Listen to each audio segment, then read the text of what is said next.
পানছড়ি সীমান্ত এলাকায় আইনশৃঙ্খলা পরিস্থিতি নিয়ন্ত্রণে গোয়েন্দা নজরদারি, চেকপোস্ট স্থাপন ও নিয়মিত টহল কার্যক্রম জোরদার করেছে পানছড়ি ব্যাটালিয়ন ৩ বিজিবি।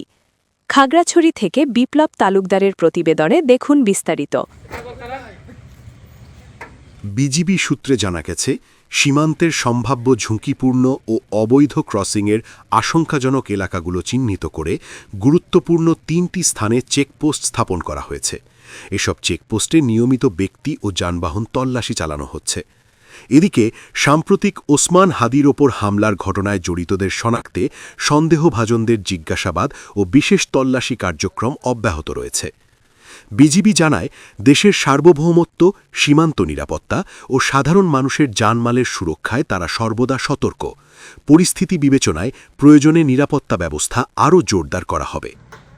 আমি হাবিলদার আরিফুর রহমান, পানছড়ি ব্যাটালিয়ন 3 বিজিবির গিলাতলি বিউপিতে কর্মরত আছি। আমাদের এখানে গিলাতলি বিউপির অধীনস্থ চেকপোস্টের দায়িত্বে আমরা পালন করছি।